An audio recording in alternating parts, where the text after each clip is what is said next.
2024 pilih siapa? Gitu. Kalau bisa sih masyarakatnya yang langsung terlibat.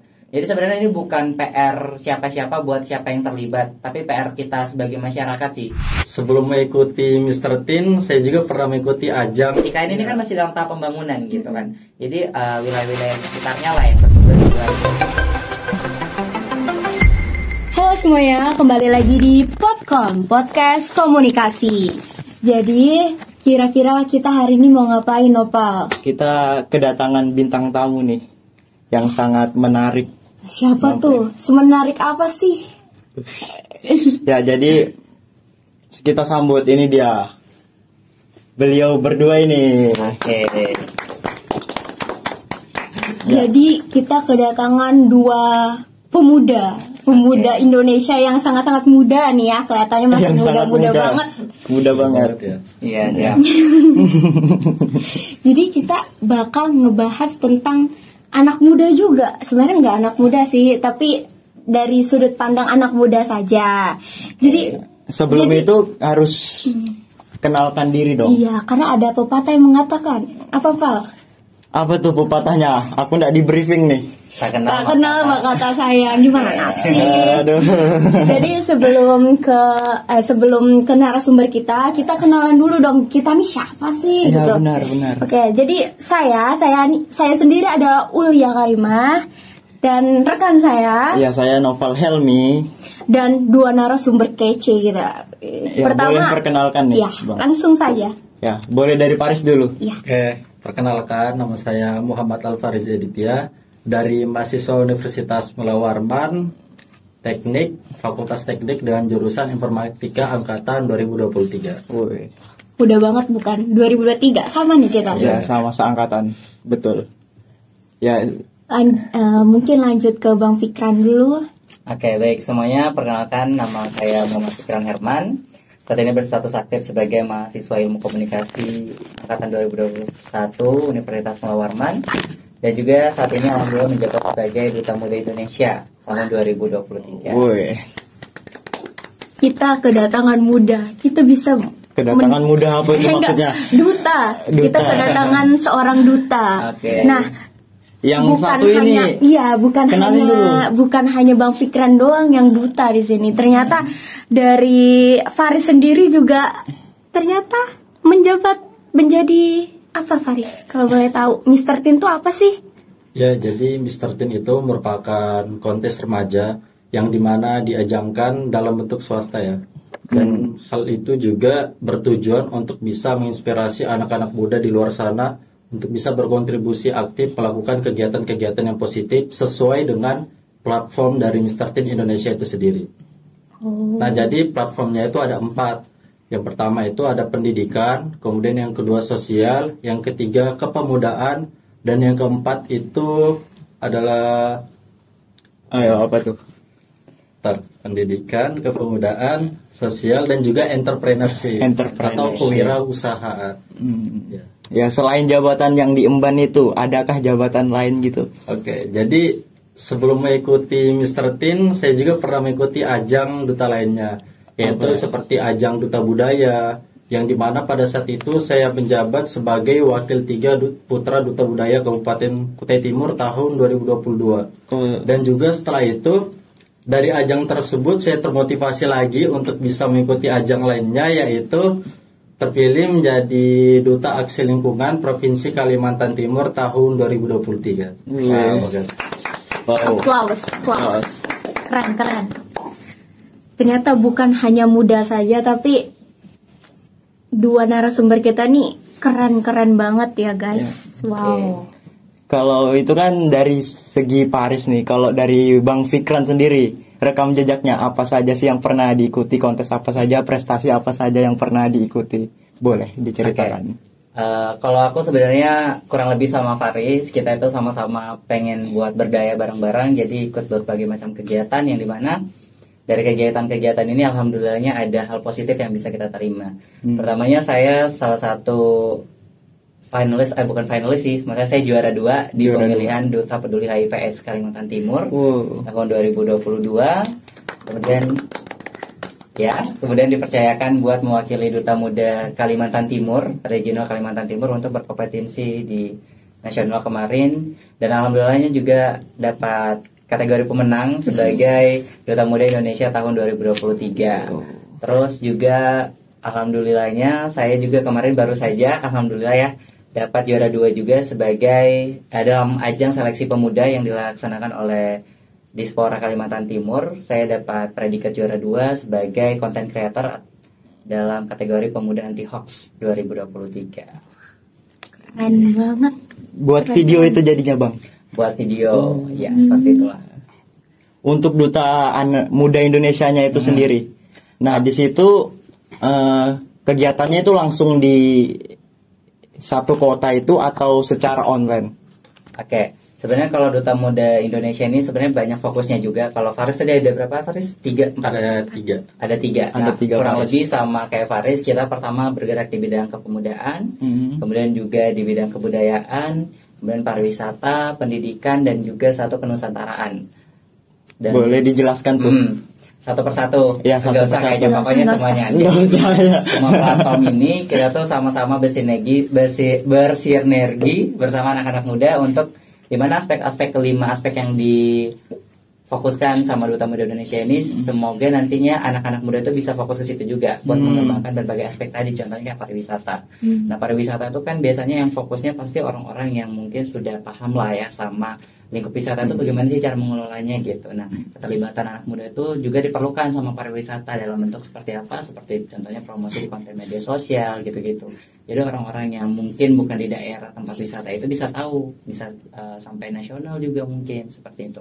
Nah, kalau yang dari kepemudaan sendiri, kalau saya itu bergerak di bidang literasi kan sebenarnya. Literasi. Jadi literasi. Jadi saya tuh mengkampanyekan berbagai macam literasi, terutama literasi di media sosial, tentang literasi digital, self digital, tentang teknik-teknik lah bagaimana kita sebagai anak muda itu dalam dunia digital yang saat ini sudah menjadi bagian kita, supaya kita itu bisa jadi pemuda yang gimana ya, nggak gampang termakan lah sama berita-berita Isu-isu ataupun ya. informasi. Benar. Betul. Benar. Ngomong-ngomong soal literasi nih Bang. Nah, itu kan banyak tuh berita soal pembangunan IKN. Iya. Nah, pembangunan IKN ini kan banyak sekali kayak pro negatif, kontra, pro kontra yang terjadi di dalam masyarakat. Nah, menurut Abang sendiri nih, dengan pembangunan IKN ini apakah berdampak baik untuk kedepannya? Oke. Sebenarnya kalau kita bilang apakah ini akan berdampak baik untuk kedepannya, kita masih belum tahu karena masih on proses ya. Betul. On proses, Masih on benar. proses, dan dari itu banyak stigma yang muncul, ada banyak argumen yang muncul baik yang negatif ataupun positif. Kalau dari aku sendiri sebagai anak muda, menurut aku dengan adanya pembangunan IKN cukup bagus karena dengan begitu pemerintahan itu ada di Kalimantan Timur, terpusat di Kalimantan Timur. Betul. Dan itu pastinya memberikan kesempatan sama kita anak-anak muda yang pengen memang terjun langsung ke dalam dunia pemerintahan mungkin atau dunia politik itu bisa langsung coba juga. Bukan cuma dunia politik, mungkin juga dalam dunia pariwisata, pembangunan, pemerintahan ataupun yang lain-lainnya. Itu kita bisa terjun ke situ, itu sebagai ajang kita buat memperkenalkan apa yang kita punya. Kalau yang dari pariwisata bisa memperkenalkan pariwisata, atau yang ada di IKN di sana kan ada banyak pariwisata yang mungkin belum orang-orang tahu. Nah, dengan adanya pembangunan IKN ini otomatis itu jadi Terbuka. perhatian tersendiri gitu Iya. kan. Jadi orang-orang bisa kayak di sini ada pariwisatanya ternyata di IKN ini gitu. Jadinya orang-orang tertarik buat tahu terlebih lanjut lagi terkait Tentang pariwisata. IKN. Iya, Di IKN. pariwisata di samping adanya pembangunan IKN tadi. IKN, ya. Nah gitu. Jadi dengan adanya pembangunan IKN saya rasa itu cukup bagus sebenarnya sebagai kita anak muda buat mendapatkan dampaknya. Ya. Karena pembangunan IKN ini nggak sebentar, nggak tahun depan tiba-tiba jadi kan. Iya, benar. Ini masih panjang pembangunannya. Butuh proses juga tentunya. Jadi teman-teman yang sekarang yang masih muda bisa tuh mulai dicari-cari kira-kira nanti di IKN aku mau ambil bagian apa sih gitu, mau kasih kontribusi apa sih gitu. Jadi nanti kalau kita sudah paham sama apa yang pengen kita buat nanti ke depannya, nanti kita bisa kasih kontribusi. Contohnya kalau seandainya kalau di bidang sekarang ya, kalau aku kan sekarang juga aktif sebagai content creator. Mungkin nanti pada saat itu aku bakalan bisa mempromosikan program-program yang ada di IKN dalam pembangunan IKN. Karena kalau orang-orang nggak tahu tentang apa yang ada di pembangunan IKN, orang-orang bakal selalu ada stigma negatifnya kayak Iya. pasti merugikan, memotong lahan, Benar-benar. mendudukkan hutan gitu-gitu. Iya, Karena sebenarnya benar. tujuannya nggak seperti itu. Yang itu sih yang pengen aku sampaikan. Ya itu dari sisi Bang Fikran. Gimana Untuk kalau dari Faris sendiri? Faris sebagai Mr. Teen IKN Nusantara nih. IKN Nusantara juga. IKN Nusantara. Iya, sebenarnya kalau berbicara tentang IKN, kita tahu ya bahwa IKN itu terletak bersebelahan antara Kutai Kartanegara dan juga Penajam Pasir Utara, di mana titik itu merupakan bagian dari Provinsi Kalimantan Timur. Ya, Dan benar. Kita tahu, ya. Dan kita tahu juga bahwa di IKN Nusantara itu memang banyak pro kontra antara masyarakat yang ada di Indonesia. Dan dari hal tersebut juga kita tahu bahwa keuntungan itu dapat diraih, bukan hanya keuntungan tetapi juga kerugian. Keuntungannya itu mungkin dari pembukaan lahan pekerjaan, yang dimana tentunya di situ berguna bagi masyarakat, terutama masyarakat lokal yang ada di Kalimantan Timur. Dan adanya hal tersebut tentunya akan membantu bagi istilahnya itu orang-orang yang belum dapat kerja lah untuk bisa bekerja di dalam Provinsi Kalimantan Timur. Kemudian adapun terkait mungkin pelayanan masyarakat seperti akses-akses yang berada di pedalaman-pedalaman yang ada di Provinsi Kalimantan Timur juga bisa dibantu. Dengan adanya pemindahan tersebut tentunya akan sangat membuat masyarakat tersebut yang ada di pedalaman itu sangat terbantu, entah itu dari akses jalannya mungkin yang sebelumnya rusak menjadi lebih baik lagi, kemudian kurangnya pelayanan kesehatan bisa dibuat bangunan ataupun lahan kesehatan maupun pendidikan yang ada di sana. Kemudian kalau misalkan dari segi kontranya, mungkin kita tahu ya bahwa di Kalimantan Timur itu terkenal sebagai paru-paru dunia. Nah, ketika terbukanya akses pembangunan yang ada di daerah tersebut, maka akan sulit lagi mungkin kalau misalkan dilanjutkan untuk bisa menjadi paru-paru dunia. Dan juga ya sebenarnya kalau misalkan dibilang ada negatifnya, yaitu akan bisa menyebabkan mungkin polusi udara, karena kan pohon-pohon di situ juga berkurang dengan adanya akses pembangunan. Nah, maka dari hal itu kita juga harus bisa untuk bisa menyeimbangkan. Jadi bukan hanya proses dalam pembangunan yang IKN tersebut, adanya pelayanan masyarakat yang ada di sana, tetapi juga harus bisa menyeimbangkan dengan adanya penanaman pohon ataupun benih-benih yang tentunya sangat berguna bukan hanya bagi masyarakat yang ada di Kalimantan Timur, bahkan di luar di daerahnya seperti itu. Tapi kan untuk pelayanannya sendiri pasti itu kan memang dibangun pelayanan masyarakat. Tapi kan masyarakatnya belum tentu bisa merasakan dampak yang dibangun dari pemerintah itu. Nah, itu gimana tuh cara ngatasinya? Yang pasti kan pembangunan pelayanan masyarakat ini dibangun untuk para pemerintahan, pejabat yang ada di sana pastinya. Ya kalau untuk penduduk asli sana, Masyarakat adat. mungkin kurang gitu karena memang butuh biaya kan untuk merasakan pelayanan ini.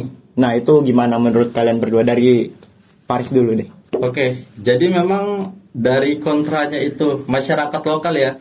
Sebelumnya saya mendapatkan informasi bahwa di Provinsi Kalimantan Timur itu adanya akses pembangunan ya, dan itu dilakukan oleh pekerja-pekerja yang ada di luar Provinsi Kalimantan Timur, yaitu terutama diambil di Jawa. Itu kan tentunya menjadi istilahnya itu jadi hal yang negatif lah untuk bisa didapat ataupun diambil oleh masyarakat Kalimantan Timur. Masyarakat aslinya nggak bisa ikut. Iya, maksudnya langsung. kenapa nggak diambil yang di dalam lokal aja gitu kan? Dari nah, hal itu juga yang istilahnya itu bisa membuat istilahnya keributan lah seperti itu.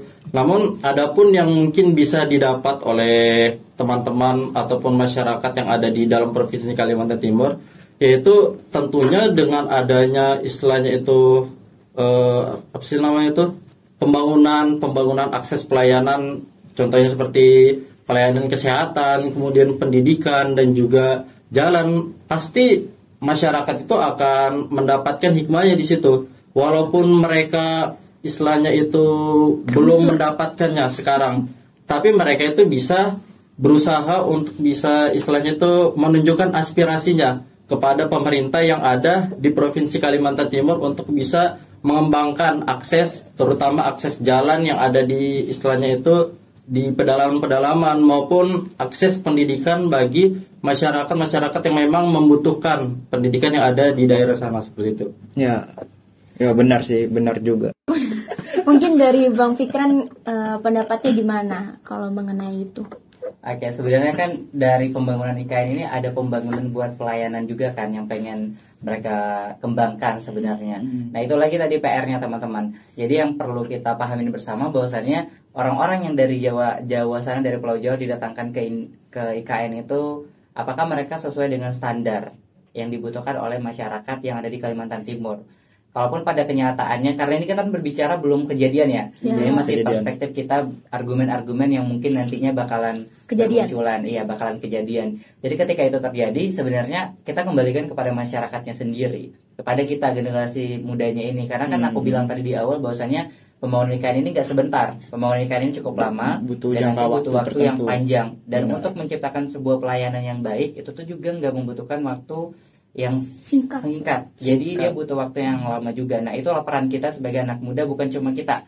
Mungkin orang-orang dari pemerintah yang ada saat ini, pemerintah Kalimantan Timur khususnya, yang dimana nanti mereka harus saling bersinergi buat mereka menciptakan dimana anak muda itu bisa terlibat langsung. Karena atau enggak bukan anak mudanya deh, masyarakatnya yang merasa mungkin terkena dampaknya gitu. Jadi ketika masyarakat ini bergabung di pemerintahan buat melakukan sebuah program pelayanan kepada masyarakat lainnya, mereka tahu apa yang masyarakat butuhkan gitu. Contohnya kayak akses buat ke sekolah. Di beberapa desa mungkin atau di beberapa wilayah masih susah aksesnya. Nah, masyarakat yang tahu akan dan paham juga tentang hal itu, mereka bisa langsung ngasih solusinya. Bagaimana nih masyarakat ternyata butuh yang ini. Jadi lagi-lagi yang keterlibatan kita sebagai anak muda dan juga masyarakat Provinsi Kalimantan Timur khususnya dalam pembangunan IKN ini, itu yang perlu kita, maksudnya kita gaungkan gitu. Apakah masyarakat ini, gitu. Masyarakat ini apakah sudah siap untuk menjadi bagian dari pembangunan ataupun pelayanan yang pengen ditingkatkan di IKN nanti? Apakah anak mudanya sudah siap buat bergabung memberikan kontribusi mereka gitu? Kalau seandainya anak muda atau masyarakatnya sendiri ternyata nggak bisa buat memenuhi itu, ya kita nggak bisa nutup mata buat orang-orang yang dari Jawa tadi didatangkan buat masuk ke dalam pemerintahan di IKN nanti gitu. Yang dimana nanti mereka yang bakal mengatur kebijakan terkait pelayanannya juga gitu. Kalau bisa sih masyarakatnya yang langsung terlibat. Jadi sebenarnya ini bukan PR siapa-siapa buat siapa yang terlibat, tapi PR kita sebagai masyarakat sih. Apakah kita mau terlibat di pembangunan IKN mampu bersaing gitu ya? Jadi karena kualitas SDM itu kan kita nggak bisa hitung ya gitu kan. Walaupun orang Kalimantan Timur punya aspirasi yang cukup baik, tapi kalau mereka nggak bisa merealisasikan dalam bentuk program ataupun kegiatan secara langsung kan percuma juga gitu. Jadi orang-orang yang didatangkan ini kalau mereka memang kompetensinya memenuhi ya nggak apa-apa juga. Yang penting IKN-nya maju gitu. IKN-nya maju. Karena kalau IKN-nya maju otomatis masyarakatnya juga bisa terdampak gitu. Dapat positifnya lah. Bisa lebih berkembang gitu ya. Berarti peran generasi muda untuk IKN ini sangat-sangat penting ya, apalagi untuk di daerah Kalimantan Timur khususnya, karena kan kita berada di kawasan IKN seperti itu. Betul. Ya. Nah, kan udah tadi tuh perannya. Terus itu menurut kalian berdua nih ya, apakah langkah dari pemerintah ini udah benar gitu? Bukan benar ya, udah tepat aja gitu untuk mindahin ibu kota ke IKN. Menurut kalian sendiri, apakah langkahnya sudah tepat? Kenapa harus di Kalimantan Timur gitu? Dan kenapa harus di IKN situ? Kenapa harus di Penajam? Kenapa harus di Penajam? Ini yang mau jawab duluan siapa nih? Sembarang aja, siapa? Paris, boleh. Siapa? Bang Fikran silakan. Jadi sebenarnya kalau secara teori itu kan kita udah tahu ya, kalau Penajam itu letaknya paling di tengah lah, tengahnya Indonesia. Tengahnya Indonesia. Jadi kalau mau akses contohnya kayak mau ke Sulawesi, ke Sumatera ataupun ke Jawa, buat ke Kalimantan tuh lebih dekat gitu dibanding orang yang dari Kalimantan atau dari Papua atau dari mana-mana buat ke Jakarta. Aksesnya kan lebih lama. Terlebih lagi Jakarta ini kan kota metropolitan kan, sudah sangat-sangat dimana lah zaman di sana itu udah sangat-sangat canggih lah. Isu udara, banjir banyak di sana. Penuh banget. Kalau kita lihat sebenarnya buat pemerintahan kita taruh di sana itu buat aksesnya ke masyarakat itu tuh yang susah tadinya. karena harus kayak macet, mungkin salah satu isu yang paling parah di Jakarta kan macet tuh. Macet. Jadi akses buat kemana-mana mungkin terhambat, jadinya kayak kebijakan-kebijakan yang seharusnya hari ini bisa dikeluarkan jadinya besok gitu. Jadi ada pengaruhnya lah dalam kebijakan pemerintahan gitu, proses kerja pemerintahan. Jadi kalau pemerintahan dipindahkan ke ibu kota Nusantara di Kalimantan Timur, saya rasa itu cukup bagus sih sebenarnya, karena lagi-lagi kita tuh butuh sesuatu yang baru gitu, bukan yang baru sih. Sebenarnya kalau yang lama sudah bagus ya nggak apa-apa gitu. Tapi kalau dipindahkan ke Kalimantan Timur ini sebenarnya banyak dampak positif kalau kita seandainya bisa langsung terlibat gitu. Karena kita lihat bahwasannya pemerintah ini mereka tuh butuh akses yang cepat, masyarakat juga butuhnya itu kan. Kita lihat Jakarta tadi yang kau bilang metropolitan, kalau dipindahkan ke IKN di Ibu Kota Nusantara di Kalimantan Timur yang sebelumnya ini masih lahan kosong, mungkin ibaratnya gitu ya, orang-orang bilang lahan kosong. Nah di situ akses pemerintahan tuh jadi satu gitu, dan orang-orang tuh bisa akses semuanya gitu. Apalagi orang Kalimantan Timur, khususnya orang Kalimantan Timur, dia lebih dekat buat datang ke sana. Jadi kita udah nggak lagi lebih mudah ya, nggak lagi yang harus ke Jakarta dulu buat tunggu kebijakan lah apalah. Dan banyak program-program yang langsung dari pemerintah itu langsung bisa kita rasakan gitu, karena kan dia pasti program itu menyasar orang yang ada di dekatnya terlebih dahulu kan, baru menyasar yang lebih luas gitu. Jadi dengan adanya pemindahan ibu kota Nusantara ke Kalimantan Timur, saya rasa itu sebenarnya pilihan yang tepat. Tapi memang butuh perkembangan dan juga evaluasi supaya nanti memang pada saat pemindahannya sudah terjadi nggak merugikan siapa-siapa gitu. Berarti nih menurut abang sendiri, secara tidak langsung pemerintah ini menghindarkan apa yang telah jelek atau rusak nih diganti dengan yang baru. Iya, sebenarnya itu karena kita dalam pemerintahan itu kan butuh sesuatu yang baru gitu kan. Karena kalau kita lihat sebenarnya kebijakan yang lama itu ternyata nggak ada perubahan, nggak ada sesuatu yang baru atau malah merugikan masyarakat gitu kan. Jadi dibuatlah sebuah kebijakan yang baru. Salah satunya pemindahan ibu kota ke Nusantara. Itu banyak alasannya sebenarnya. Sebenarnya kita bisa googling ya. Alasan banjir lah di Jakarta seperti itu. Banyak sekali isu-isu yang polusi yang dimana itu menghambat alur kerjanya dari pemerintahan. Jadi pada saat nanti dipindahkan ke ibu kota Nusantara, harapannya kinerja dari pemerintahan buat membangun Indonesia bukan cuma bagian Kalimantan Timur tapi seluruhnya itu tuh bisa lebih cepat, karena kan digadang-gadangkan pada 2045 itu Indonesia jadi Indonesia emas gitu kan. Nah itu tuh supaya nanti pada saat pemerintah kinerjanya udah baik, masyarakatnya dapat dampak yang baik, ya kita nggak bakal menutup kemungkinan bakalan bisa meraih itu Indonesia emas di 2045. Ya, baik. Itu tadi statement dari Bang Fikran yang sangat menghanyutkan rasanya. Wow. Let's go. Mungkin dari Faris sendiri gimana pendapatnya mengenai langkah pemerintah ini udah benar atau belum sih gitu? Oke. Jadi kalau menurut saya langkah pemerintah itu apakah dikatakan sudah tepat atau belum? Ya.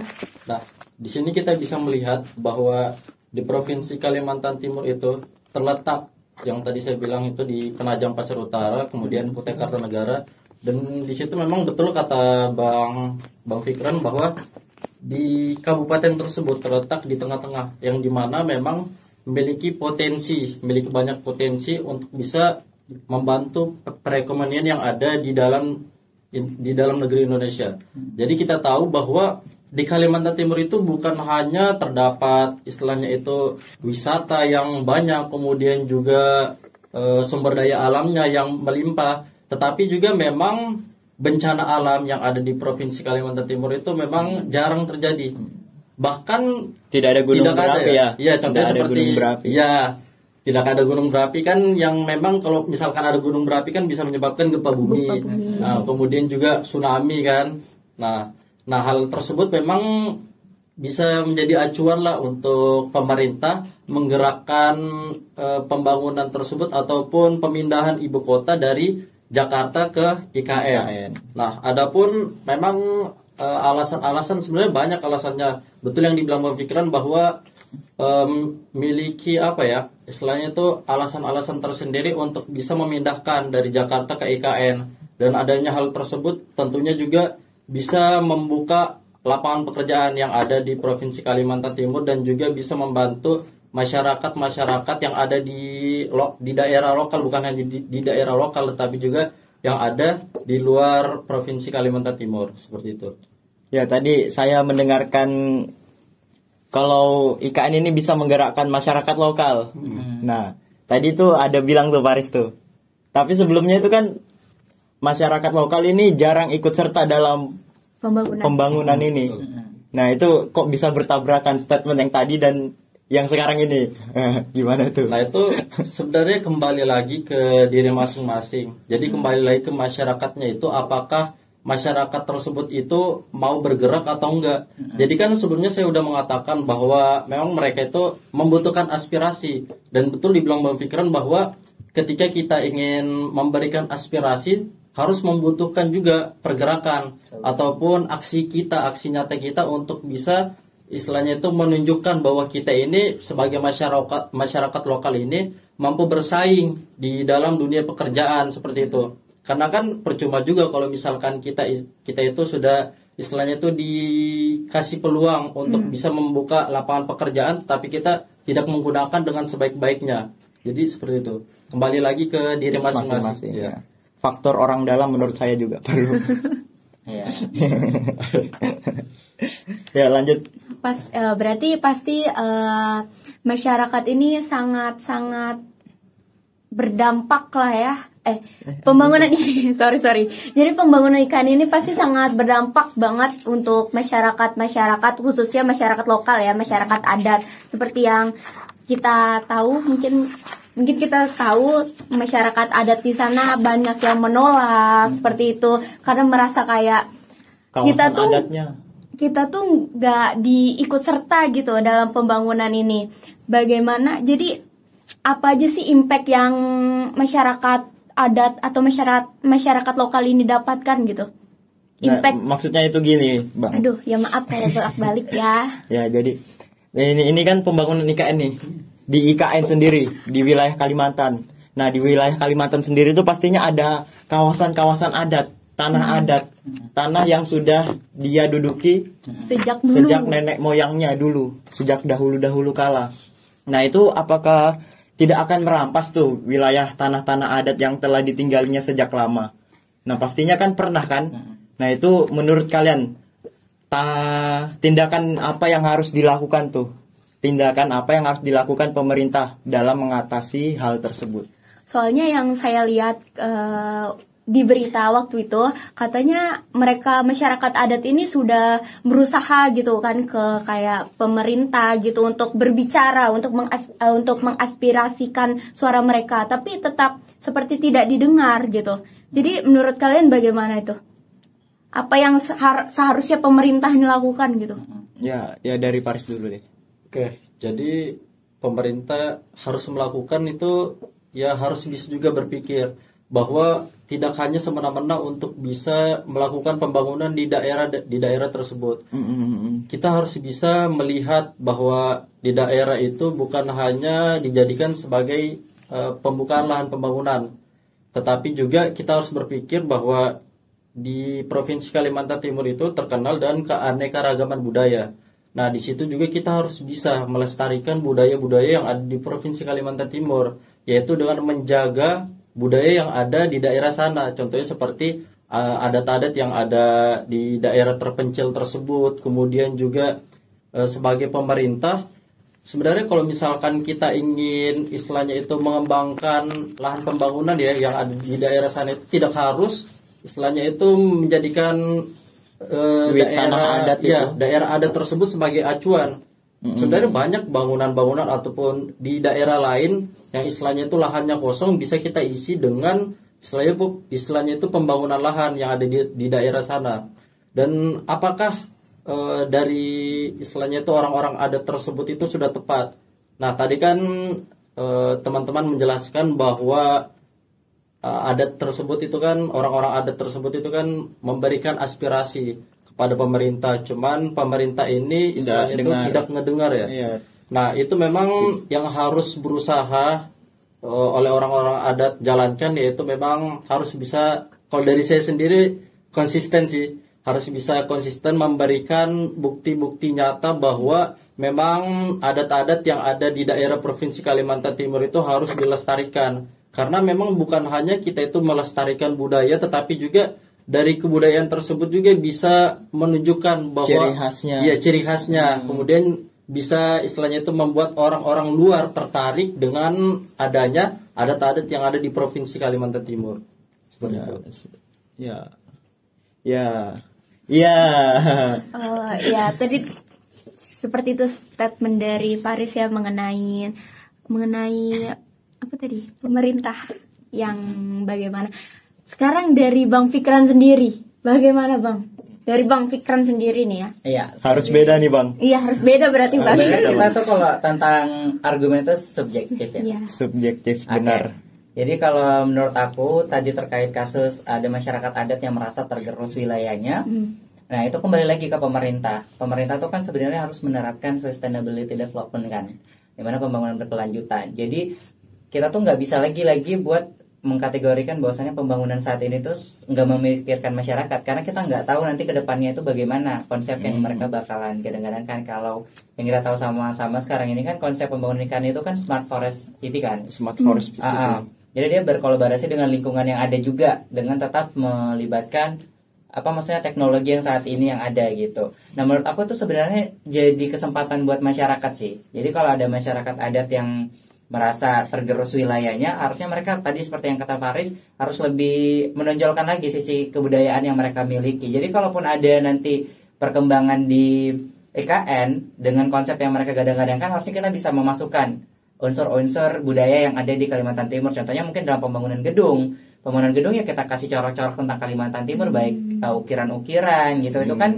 bisa jadi salah satu bentuk ini keterlibatan budaya dalam pembangunan IKN gitu kan. Nah terus kalau seandainya ada masyarakat yang merasa kurang puas sama pembangunan IKN, tapi mungkin masyarakat ini nggak tahu sebenarnya pembangunan IKN ini seperti apa sih. Nah itu PR-nya lagi. Itu PR bukan buat pemerintah aja, tapi buat kita semua.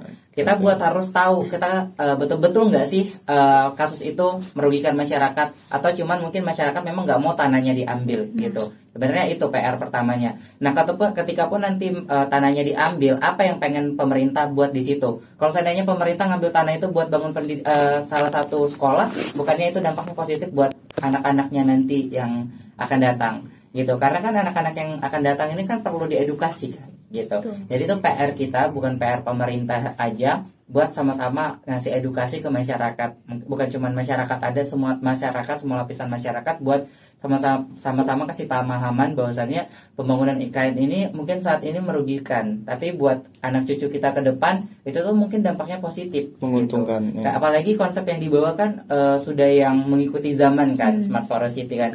Tentunya dari konsep ini, dari namanya aja kita sudah tahu bahwasannya pembangunan berkelanjutan yang mereka gadang-gadangkan ini tetap memerhatikan isu lingkungan gitu kan.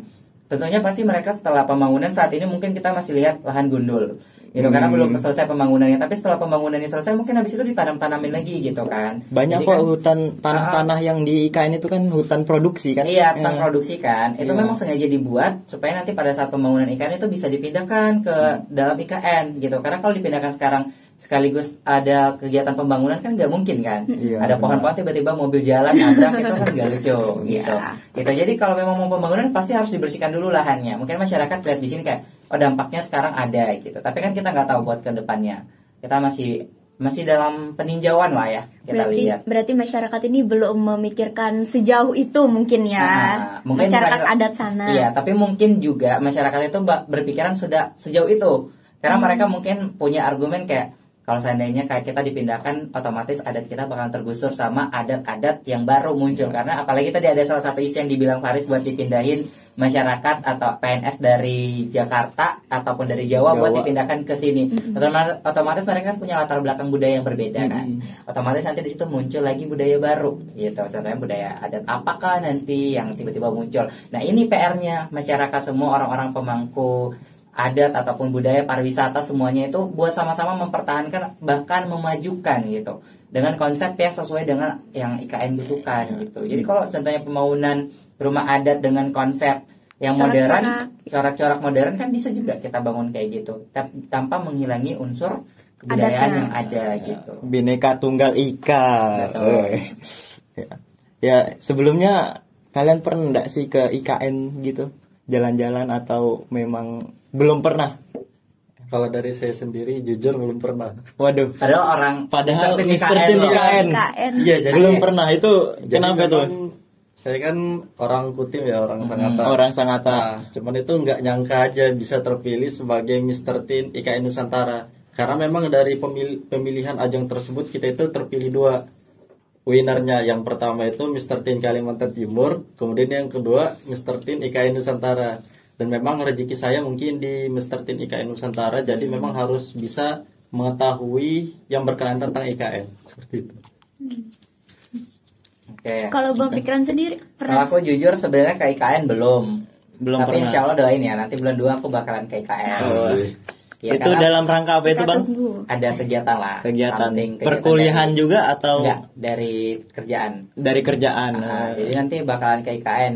Kalau aku lihat dari pemantauan aku lihat media sosial, sebenarnya pembangunan IKN sekarang tuh ada salah satu museum teknologi kalau nggak salah yang ada di Museum IKN. teknologi. Museum apa ya kalau nggak salah? Belum ada tuh. pernah dengar sih Bang Iya. saya. Nah kalian harus tahu itu ada museum teknologi yang di IKN udah dibangun, Sudah jadi. sudah jadi. Sudah Jadi jadi. kemarin kalau nggak salah ada kunjungan ke sana, ada teman-teman dari duta-duta yang lain, Mm-mm. dari duta pariwisata, dari Aduwindo Kaltim, itu mereka ngadakan kunjungan-kunjungan. Nah, aku ada ngelihat salah satu museum yang dibangun di IKN itu dengan konsep teknologi. Nah, aku penasaran sama itu. Kalau aku lihat dari perawakannya di media sosial cukup menarik ya. Isinya ada apa aja itu Bang? Apa Dari Museum museumnya itu. itu. ada banyak alat-alat gitulah pokoknya nanti kalau aku datang ke sana aku review ya kali ya. Oh, betul. siap. Dan Kita tunggu ini di fun fact IG juga, ya. Fun fact juga. Jadi abang saya itu salah satu orang yang terdampak dengan pembangunan IKN. Jadi abang saya itu kerja di IKN, di sana jadi operator. Oh. Walaupun jadi operator, ternyata dampak yang dia rasakan itu cukup baik. Salah satunya tadi yang sempat disenggol sama Faris, ekonomi kita tuh lebih membaik gitu, ekonomi masyarakat lebih membaik. Nah, berdasarkan pemantauan abang saya juga di sana pembangunan IKN itu sekarang mulai kelihatan gitu bentukannya mau seperti apa. Iya. Saya lihat juga di media-media yang bertebaran memang lebih fokus ke jalan sama gedung utamanya sih yang dibangunnya kan. Karena Benar. aksesnya yang paling penting. Iya benar. Nah. Untuk Paris sendiri ada keinginan enggak untuk pergi ke IKN nih? Kan sebagai Mr. Teen IKN Nusantara nih. Iya tentunya ada dong. Pastinya saya ingin juga untuk bisa istilahnya itu ikut berpartisipasi aktif dalam istilahnya itu.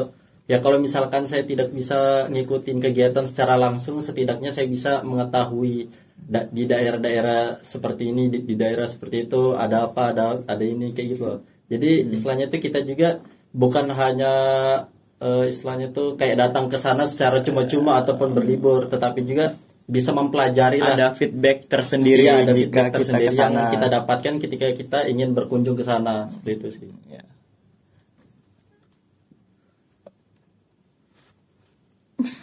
Go.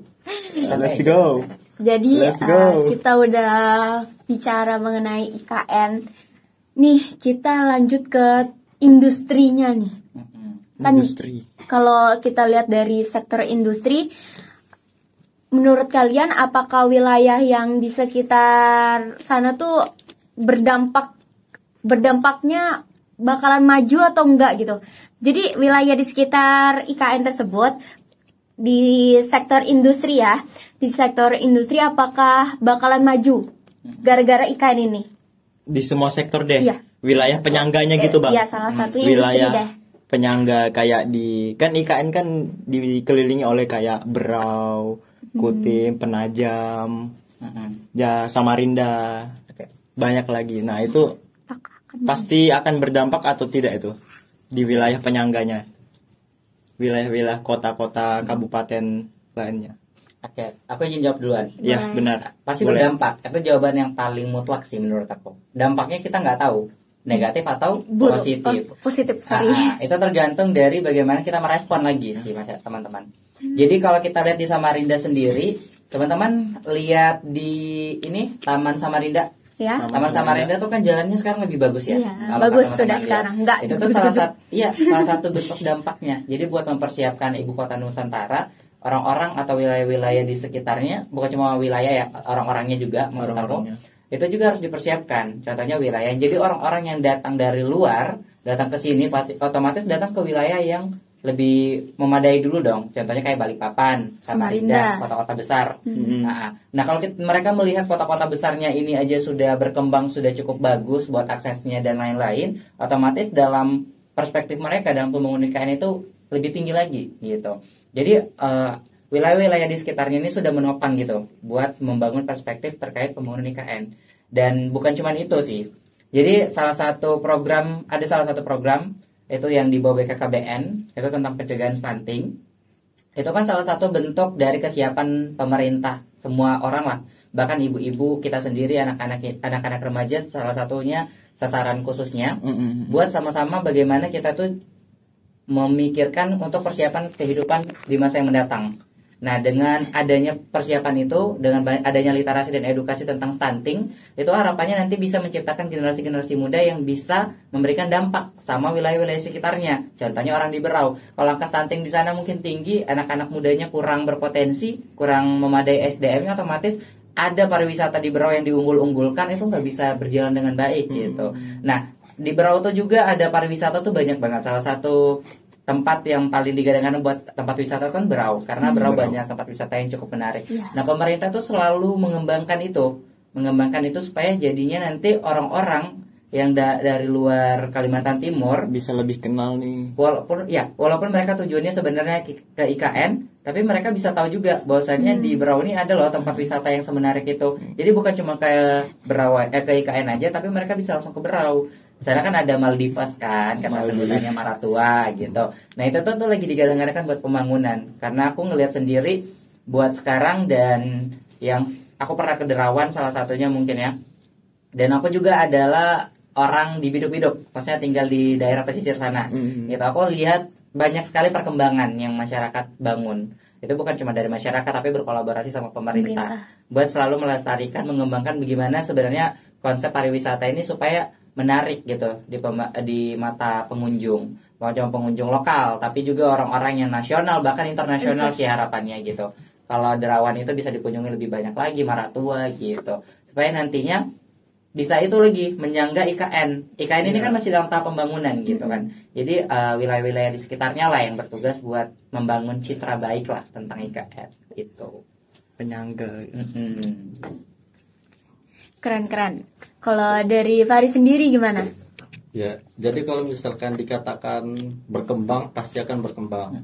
Jadi logikanya gini, kalau misal nggak mungkin pemerintah itu memindahkan ibu kota Jakarta ke IKN kalau misalkan di daerah IKN itu tidak memikirkan alasan-alasan yang mungkin bisa berdampak positif, bukan hanya bagi masyarakat yang ada di Provinsi Kalimantan Timur, tetapi juga di masyarakat yang ada di Indonesia. Jadi memang kalau ketika kita berbicara tentang sektor industri, sebenarnya banyak sektor-sektor yang bisa berkembang di daerah sana. Contohnya saja seperti sektor pariwisata yang ada di Kutai Timur, khususnya itu di Kompeng, yang dimana memang di Kompeng itu ada gua telapak tangan, dan situ bisa dijadikan sebagai acuan juga lah bagi pemerintah untuk bisa mengembangkan yang ada di daerah pariwisata yang ada di daerah sana. Iya. Aksesnya kan susah kan itu di sana. Nah, justru itu dengan adanya pembangunan IKN, contohnya seperti di Kutai Kartanegara, di Penajam Pasar Utara. Jadi di daerah wilayah-wilayah yang ada di daerah terpencil ataupun di daerah Provinsi Kalimantan Timur itu bisa berdampak lah. Nah, karena memang contohnya tadi kan di sektor pariwisata yang ada di Kompeng itu kan sudah menjadi situs warisan UNESCO. Dan hal itu juga bisa menjadi acuan untuk bisa mengembangkan perekonomian yang ada di Provinsi Kalimantan Timur. Nah, makanya ketika dikatakan apakah bakal berkembang, pasti bakal berkembang, karena memang di situ juga dari tiap-tiap kabupaten itu bisa dikatakan saling membutuhkan. Jadi memang bukan hanya tentang akses jalan apa segala, tapi juga di bidang-bidang sektor pariwisata dan juga bidang lainnya itu akan maju gitu loh. Harapannya bisa maju bersama-sama. Dan penambahan, dan teman-teman tuh bisa rasain sekarang di Samarinda, banjir itu udah nggak separah dulu kan. Betul. Ya, terima kasih kepada Pak Handi Harun. Iya, kita nggak boleh comeback. Nggak boleh. Aduh. Iya, itu dari pemerintah itu sudah banyak sekali. Kemarin aku sempat ke Balikpapan juga, dan nemu satu fenomena nih teman-teman, aku sharing ya. Jadi ada salah satu di konten media sosial tuh komenin tentang pembangunan yang di pinggir jalan sekarang itu ngasih efek debu, polusi udara gitu-gitu. Mereka tuh sudah komenin itu. Sebenarnya sekarang pembangunan itu tuh nggak secepat itu, maksudnya nggak membangun candi kayak di satu Ya, malam. Iya, Ini satu Romo malam bisa dulu. langsung jadi gitu kan. Itu panjang pembangunannya dan Iya. masyarakat itu seharusnya paham. Ya, Itu butuh PR lagi, proses. PR buat kita buat sebenarnya ini nggak apa-apa kok, berdebu dulu nggak apa-apa gitu. Kalau Yang hasilnya penting bagus nanti. iya. Untuk Sama kayak sementara. di Segiri, teman-teman tahu di Segiri itu. Iya. Itu kan kemarin sempat satu jalan Satu tuh jalur dua doang. dua arah kan. Dua arah. Nah, sekarang udah dibuka dan aksesnya tuh lebih enak gitu dibanding yang awalnya ada sedikit penurunan. Itu kan bisa nyebabin kecelakaan kan, merugikan masyarakat. Kayak longsor gitu. Seharusnya Sekarang- masyarakat itu paham dengan konsep pembangunan itu nggak sebentar gitu. Walaupun nanti hasilnya nggak sesuai, baru kita komentarin, baru kita ini. Dampaknya juga kita demo. sudah bisa rasakannya di Segiri itu semakin Iya, bagus. Semakin bagus kan. Eh. Iya, itu dia PR-nya kita buat menenamin ke masyarakat bahwasanya pembangunan itu nggak selamanya buruk kok. Kalau ada yang buruk, kita demo. Iya, itu tugas dari FISIP. Iya, betul sekali. Ya, ngomong dong, kamu kan yang ngasih pertanyaan, gimana iya, sih? pertanyaan. Kan karena tadi Apa udah bahas tentang industri tuh. Tadi juga Bang Fikran juga apa namanya? Nyenggol dikit nih tentang dampak lingkungan. Dampak lingkungan. Nah, kan tadi Balik lagi nih, dampak lingkungan. Balik lagi ke dampak lingkungan berarti. Seperti yang ada di contoh nih, satu tadi udah yang di Segiri tuh, Bang. Nah, satunya ada lagi yang di depan kantor gubernur. Iya. Ya kan? Itu walaupun kelihatannya sih bagus ya hasilnya, yang diimajinasikan oleh pemerintah tuh bagus hasilnya. Tapi kok lama banget, berarti harus nunggu proses Iya, gitu nunggu kan. proses. Nah, tapi apakah ada dampak isu lingkungan yang terjadi gitu kalau misalnya dengan adanya proses yang lama seperti itu, walau yang tadi kayak debu, terus itu banjir. Nah, dampak isu lingkungannya apa aja tuh kira-kira? Apa aja tuh? Isu lingkungan dari mana tuh? Dari Dari ya dampak pembangunannya. Dari Pembangunan pembangunan yang IKN-nya. gara-gara IKN tersebut kan nggak mungkin yang di tepian tuh, nggak mungkin kan tiba-tiba aja ada program seperti itu. Mungkin gara-gara IKN mau dibaikin gitu, mau diliatin, oh yang bagus tuh begini loh. Siapa aku? Paris siapa? Tunjuk aja boleh. Ya, Siapa? Faris dari tadi belum ngomong kayaknya ya. Kayaknya pengen ngomong gitu. Sudah kok ngomong dari tadi dia. Itu Dari pengen tadi ngomong kayak Oke. udah nahan Ya, gitu. jadi Iya. dampak isu lingkungannya itu memang berpengaruh ya ketika terutama bagi masyarakat yang ada di daerah tersebut ketika melakukan ataupun adanya proses pembangunan yang ada di daerah Ya, sana. itu wajar Ya terjadi. itu wajar. Cuman kita tahu juga setiap proses itu walaupun lama tetapi pasti kita akan menikmati hasilnya seperti itu. Dan kita juga tahu memang kalau misalkan ada proses contohnya seperti kayak semen-semen gitu kan, mungkin kayak bertebaran di jalan raya di jalanan itu kan istilahnya itu bisa mengganggu pengguna jalan yang ada di daerah sana, terutama masyarakat yang ada di daerah tersebut. Tetapi memang kita juga harus paham dan juga pemerintah pasti memberikan akses juga di daerah tersebut. Contohnya seperti akses jalannya nih terganggu dengan adanya istilahnya itu batako-batako ataupun semen-semen ketika adanya pembangunan di daerah tersebut. Tetapi dari pihak pemerintah tersebut akan memberikan jalan ataupun arah untuk bisa dilewati oleh para pengguna jalan yang ada di daerah sana. Jadi ketika dikatakan apakah hal tersebut bisa mengganggu masyarakat, memang bisa. Tetapi dari pemerintah Ada solusi. Iya, tetapi dari pemerintah itu pasti diberikan solusi agar masyarakat tersebut itu tidak istilahnya itu apa ya? Terkendala. Iya, terkendala hal pada pembangunan yang ada di daerah sana. Seperti itu sih. Dari Bang Fikran nih. Itu sebenarnya jawaban mutlak ya. Sebenarnya isu lingkungan yang bisa kita rasain banget sekarang itu salah satunya polusi udara. Banget. Itu polusi udara tuh sekarang lagi nggak enak lah ya pokoknya. Apalagi panas banget nggak Iya, sih? panas akhir-akhir sih, ini? Bang. Kalimantan Iya, panas sekali. panas sekali. Lebih Dan ke panasnya. berdasarkan tadi yang aku bilang ada salah satu konten yang aku lihat di media sosial yang dia komentar tentang ngeliatin kondisi di mana sebelum pembangunan itu tuh langitnya biru banget. Pada saat pembangunan tuh langitnya warnanya abu-abu gitu tuh kan sebenarnya nggak sehat kan sebenarnya buat masyarakat. Tapi kalau kita nggak ngelakuin itu yang lama-lama itu tuh juga bakal berpengaruh lagi ke masyarakat. Contohnya kalau banjirnya nggak diatasi dengan pembangunan drainase sama Drainase. sama pemerintahan itu otomatis merugikan masyarakat nggak sih yang ibaratnya kita setahun kita punya jatah dapat kena banjir tuh 10 kali. Nah 10 kali ini tuh kan otomatis nggak dikit kerugian. Contohnya 10 kali rugi 1 juta lah. Ibaratnya gitu ya, kita hitung-hitungan dikit. Nah kalau 10 kali berarti dia rugi 10 juta. Tapi dengan ada pembangunan drainase oleh pemerintahan itu, bisa aja banjir dalam setahun paling cuma 3 kali. Paling enggak dia mengalami kerugian 3 lebih juta. sedikit lah Lebih dari sedikit gitu, pada lebih sebelumnya. minim. Jadi masyarakat itu nggak apa-apa, maksudnya kayak kata Faris, pembangunan tuh nggak cepat, nggak instan ya. Jadi nggak apa-apa sebenarnya kita buat ngerasain nggak enaknya dulu sekarang. Yang penting nanti pada saat ke depannya, sebenarnya masyarakat itu egois nggak sih menurut kalian? Itu. Iya, kita juga egois Karena kok. ya kita tuh egois, karena kita cuma mementingkan diri kita yang sekarang. Padahal sebenarnya pembangunan itu bukan buat kita aja, buat orang-orang yang nanti akan datang, buat anak-anak, buat adik-adik kita, nantinya yang menjadi orang-orang yang bakal melanjutkan pemerintahan ataupun apapun yang ada di lingkungan masyarakat di Kalimantan Timur khususnya. Nah itu kan nanti dampaknya ke mereka gitu sebenarnya gitu. Jadi masyarakat itu nggak boleh egois sama pembangunan yang ada sekarang.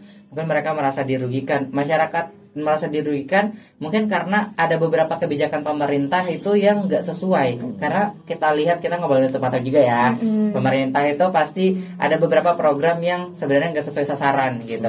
Dan itu ujung-ujungnya merugikan masyarakat. Tapi kalau secara konsep kita lihat dari program pemerintah itu sebenarnya tujuannya baik gitu. Tapi pada saat pelaksanaannya kita yang nggak tahu. Mungkin ada inilah, ada itulah, kita nggak tahu. Dan itu lagi jadi PR kita buat sama-sama buat apa ya, mengevaluasi sama-sama, kayak Harus adanya transparansi sih. Iya, kita ngawasi program yang ada gitu. Kok program ini lama betul, padahal cuma pembangunan ini, itu kan otomatis menghambat pemerintah. Nah itu yang tugas kita sekarang. Kayak kenapa ini lama betul, itu Harus tugas dicari kita tahu. dicari tahu ini pembangunannya kenapa lama, butuh berapa dana gitu, apa aja yang kurang gitu. Karena ngelihat masyarakat makin merasa dirugikan gitu kan. Jadi kita lagi, kalau masyarakat cuma merasa kayak dirugikan aja, ya udah kamu rugi aja terus gitu. Karena Terus kamu nggak diam bakal- lagi dia. nggak ada usaha buat cari tahu ini gimana pembangunannya kok bisa lama sekali gitu. Nah lewat situ nanti mungkin ada gerakan-gerakan dari masyarakat yang dimana buat Mengidentifikasi. bukan mengintimidasi mengintimidasi masyarakat, pemerintah buat programnya itu dipercepat gitu.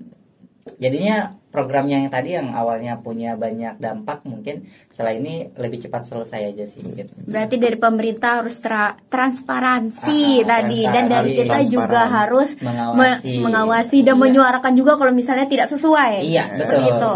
Karena memang program itu kita bisa lihat hasilnya kalau udah jadi. Betul sih. Iya. Ya, ini lanjut lagi kah? Lanjut satu pertanyaan lagi nih Bang. Iya, Boleh ya? boleh, silakan. Boleh. Ya, kembali ke IKN nih. IKN pembangunannya itu pastinya butuh dana. Dananya tidak sedikit. Dan dana tersebut itu kebanyakan dari BUMN, APBN, dan salah satunya ini ada investor asing. Nah, ngomong ke investor asing nih, apakah baik untuk kedepannya Indonesia? Ya terlebih kan yang ngedana ini orang luar nih, orang bukan asli orang Indonesia nih. Nah, gimana itu Bang? Oke. Kalau dari konsep itu, dengan konsep pembangunan IKN yang buat pengen jadi smart city, tentunya dia butuh dana yang banyak banget, nggak sedikit kan? Tidak sedikit tentu. Dan kalaupun dia menggandeng investor dari luar tuh sebenarnya nggak apa-apa. Yang penting kita sama-sama awasi. Sebenarnya ya dalam lingkup pemerintahan ataupun program itu pasti ada apa ya namanya, intervensi secara tidak langsung. Jadi ada sebenarnya orang-orang yang memegang kuasa tapi yang secara langsung, salah satunya mungkin investor. Mereka punya tujuan tersendiri juga buat di IKN nanti. Mungkin dia pengen bangun hotel kah, apakah yang dimana nanti menguntungkan dia. Sebenarnya itu. Nah masalahnya di masyarakat Indonesia ini ada nggak yang bisa jadi investor? Itu pengusaha besar aja ya, mungkin. pengusaha besarnya ada nggak yang pengen jadi investor? Mereka peduli nggak sama masyarakatnya? Itu makanya orang-orang yang peduli sama pembangunan IKN yang dijadikan investor. Dan saya rasa mereka memilih investor itu nggak asal-asalan kayak kamu punya duit sini gitu, nggak asal-asalan kayak gitu kan. Pasti ada apa nih, peraturan yang sama-sama mereka saling menguntungkan. Saling menguntungkan antara investor dan juga pemerintah di Indonesia. Tapi harapannya adanya investor ini nggak secara semuanya ini loh diintervensi sama si investor tadi, karena kan memang ada BUMN dan juga APBN. Ya, takutnya juga kan kalau ada investor kan pastinya tiba-tiba direbut nih. Itu dampak, itu adalah salah satu omongan-omongan yang belum terjadi gitu. Karena kita melihat kayak ujung-ujungnya orang-orang ini dianggap selalu jelek, selalu buruk. Kita kan Indonesia ini bukan cuman satu-satunya di dunia nggak sih gitu. Dia ada negara-negara lain dan kita tuh harus sebenarnya berkolaborasi, bukan mencontoh ataupun kayak mengcopy gitu kan apa yang ada di negeri lain. Kita berkolaborasi. Kalau menurut kita mereka di pembangunannya oke, kenapa nggak kita di Indonesia coba terapin juga? Karena kan Indonesia pengen maju juga nggak sih? Emang pengen pasti pengen pengangguran banyak terus nggak pengen gitu. Nah dengan adanya investor ini pastinya memiliki dampak positif buat pembangunan IKN. Dengan salah satunya butuh dana yang banyak, investor ada, otomatis program-programnya berjalan, tidak tertunda dan mempengaruhi masyarakat, cepat selesai, harapannya seperti itu. Dan nanti bisa kita nikmati hasilnya bareng-bareng. Amin. Segera mungkin. Iya, doain aja. 2024 pilih siapa? Enggak. Tit. Beda lagi. Mungkin dari Paris mau nambahin atau gimana? Oke, jadi ketika kita melihat bahwa dana tersebut memang harus membutuhkan banyak ya. Contohnya ya seperti di daerah IKN, apalagi IKN itu kan bukan daerah kecil itu loh, daerahnya kan besar kan, yang nantinya akan menjadi ibu kota. Dan di situ ketika kita berbicara bahwa dari apa sih namanya itu investor dari luar negeri, pastinya kalau bisa dikatakan akan memberikan dampak positif, pasti akan memberikan dampak positif. Namun memang ada beberapa isu dampak negatif yang bisa saja terjadi di negara kita. Contohnya seperti mendapatkan lebih banyak lagi utang. Nah itu. Kemudian yang kedua, sebenarnya ada sini agak-agak sensitif sedikit yang aku dengar dari Bapak Rocky Gerung. Nah itu bisa saja ya kalau misalkan kita nggak bisa bayar kan, entah itu mungkin daerah IKN tersebut bisa dijual atau gimana, tapi itu dirampas asetnya gitu. Iya, dirampas asetnya. Nah itu juga bisa menjadi kontroversial di terutama bagi masyarakat Kalimantan Timur. Dan memang kita harus bisa paham itu. Cuman kita sebagai anak muda ataupun masyarakat yang ada di Kalimantan Timur, bukan hanya di Kalimantan Timur tapi juga di Indonesia.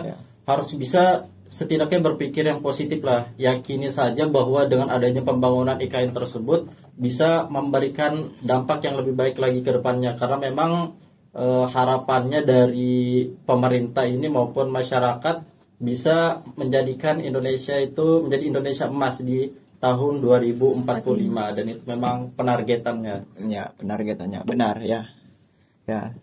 Sudah selesai. Sama aku nambahin dikit. Nambahin masih boleh. Boleh banget. Buat apa nih aturan buat dana-dana itu sebenarnya ada aturan khususnya. Kalau aku nggak salah itu tuh dana dari Indonesia sendiri itu harus lebih besar daripada dana dari investor asing. Supaya tadi nggak dimonopoli sama investor asing. Tidak direbut. Iya, harus lebih besar. Ya, terakhir closing statement dari kalian berdua, harapan kalian nih tentang pembangunan IKN. Ya, dari Bang Fikran dulu boleh. Oke, untuk pembangunan IKN ini tentunya kita semua harus melibatkan diri kita, terlibat aktif dalam pembangunan IKN. Kita persiapkan diri kita berdayakan diri kita supaya nantinya pada saat pembangunan IKN kita sudah siap buat memberikan kontribusi pada pembangunan IKN. Mulai sekarang kita tingkatkan pendidikan, literasi, edukasi, dan juga pencegahan hal-hal, contohnya seperti stunting yang ada nantinya berpotensi untuk merugikan dalam pembangunan IKN. Itu saja. Dari Paris. Oke, jadi harapan saya kepada IKN ini sendiri yaitu harapannya bisa memberikan dampak positif bukan hanya bagi masyarakat Kalimantan Timur, tetapi juga bagi masyarakat yang ada di Indonesia. Dan juga harapan saya adalah dari anak-anak muda yang ada di daerah kita juga ini bisa berkontribusi aktif dalam menjalankan ataupun mengikuti proses perkembangan yang ada di daerah sana. Karena memang kalau misalkan kita melihat anak-anak muda juga harus membutuhkan harus membutuhkan aksi nyatanya agar benar. Iya, karena memang seperti dikatakan seperti Insinyur Soekarno ya, beri aku 1000 orang tua maka akan kucabut gunung Semeru dari akarnya, tapi beri aku 10 pemuda saja maka akan kuguncangkan dunia. Jadi memang hal itu berindikasikan bahwa kita sebagai pemuda ini, sebagai generasi penerus bangsa ini harus bisa memberikan contoh-contoh yang baik gitu nah. Bukan hanya bagi istilahnya itu yang seumuran kita, tetapi juga bagi generasi kita sebelumnya. Jadi memang kita usahakan, harapan saya itu untuk bisa lebih diutamakan lagi anak-anak mudanya yang ada di daerah sini maupun yang ada di luar provinsi Kalimantan Timur. Ya. Wah. Berikan aku 10 pemuda kan guncangkan dunia. Wow. Wow. Ya, itu tadi Obrolan kita sangat berdaging ya kalau kata-kata orang ya. Wow. Terima kasih untuk Bang Fikran sama Pak Faris yang sudah berkenan untuk kami ajak berbincang-bincang mengenai IKN ini. Terima kasih. Mohon maaf dari kami juga kalau misalnya ada perkataan kami yang susah dimengerti atau kata kami yang tidak. Ini susah dimengerti nih. Iya, maaf. Kata-kata kami yang kurang dimengerti ataupun kata-kata kami yang disengaja maupun tidak disengaja yang melukai hati, mohon dimaafkan. Oke, terima kasih Bang Fikran dan Faris. Terima kasih kembali.